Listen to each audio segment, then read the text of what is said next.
Jeremy Corbyn. Thank you, Mr. Speaker. Could I just put on record our pleasure at the return of the Northern Ireland Assembly and hopefully the restoration of the peace process in Northern Ireland? I know there's a statement coming on this after Prime Minister's question time.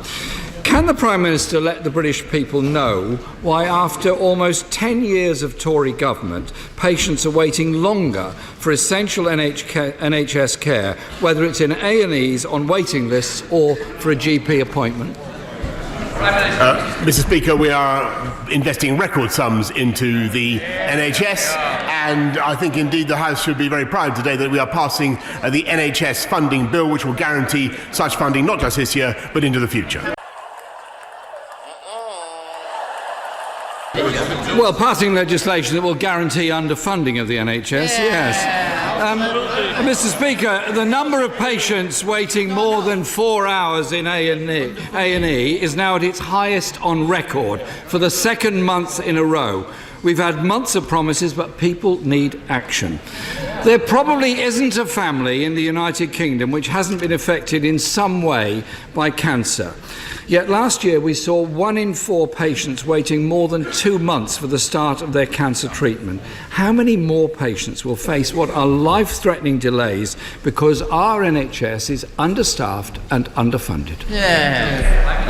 Mr. Speaker, as the right honourable gentleman knows, there is a massive demand on the NHS, which, as he also knows, is doing a fantastic job, particularly actually in oncology, where tremendous progress has been made. He's right to signal the delays that people are facing, and they are indeed unacceptable, and that is why we are investing in 50,000 more nurses. That's why we're investing in 6,000 more GPs, and that is why this government is investing record sums in the NHS. We will get those waiting lists down.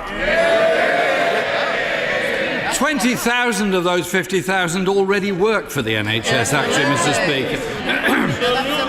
But delays in cancer treatment can reduce a patient's chance of survival. The target of 85% of patients to be seen within 2 months was last met 4 years ago in December 2015. Action is needed urgently.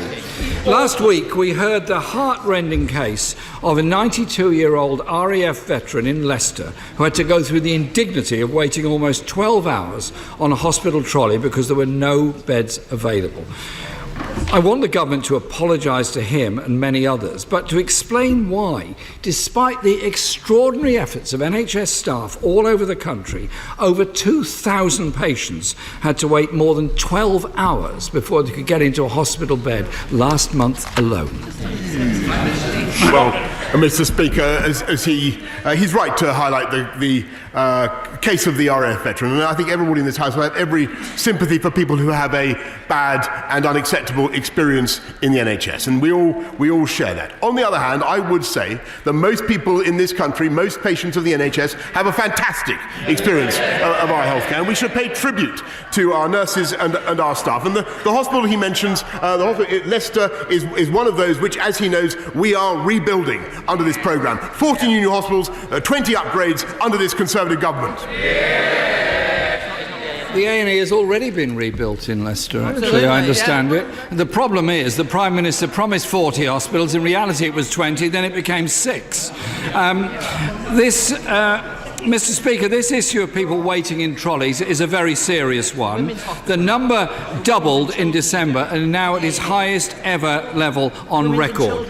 The Prime Minister promised to put the Conservative Party's inadequate NHS funding pledge into law. Can he explain why it is necessary to cement into law a pledge which the Health Foundation has said is below the amount needed to maintain current standards of care? Mr. Speaker, it is only under this Conservative government that we have the resources that will enable us to invest in our NHS. And it's because of the stewardship of the economy after the wreckage that Labour left when they were in office that we've been able to make those colossal investments. And I would remind him, not only was it this Conservative government that rebuilt the A&E, as he correctly points out, it is this Conservative government that will be rebuilding the entire hospital. And we are in Leicester, and we are putting more money into the NHS as a direct result of our careful management of the economy. necessary to cement into law a pledge which the Health Foundation has said is below the amount needed to maintain current standards of care?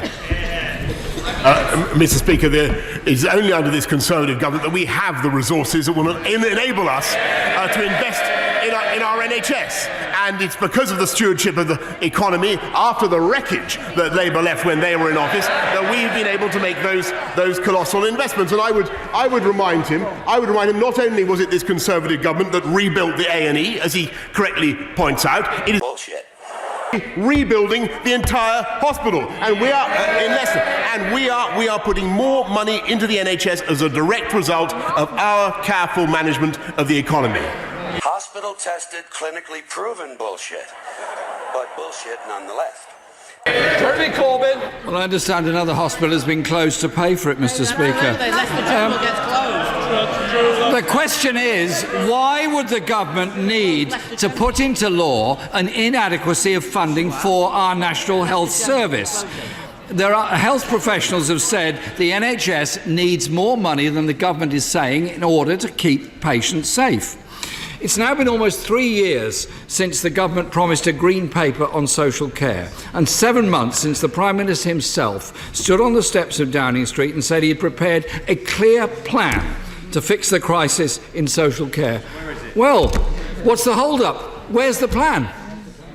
Well, Mr. Speaker, I'm delighted by his constructive attitude, Mr. Speaker, because as he knows, we do intend to begin with cross-party talks to build a consensus. And I think there is a growing consensus in this country on the need to tackle the issue of social care so that everybody has dignity and security in their old age. Nobody has to sell their home to pay for the cost of their care. High-quality bullshit, world-class designer bullshit, to be sure. Do it, and we will do it with the help and cooperation of the Labour Party and other parties in this House. We will go ahead with a fantastic plan for social care. I look forward to his support, but I would point out to him that it is thanks to this Conservative stewardship of the economy that we are now, and indeed the mandate of the people that we have, that we are now able to tackle a problem that was shirked not just by the Labour Party but for governments for decades after decades, and we're going to do it now. Mr. Speaker, I don't know if the Prime Minister had a chance to read the Labour manifesto in the election, but we made it very clear. We have a plan. We have a plan, a very clear one. It is free personal care, it is more funding, and it is support for carers. And I'm very happy to send him another copy of our manifesto so he can read it. The Prime Minister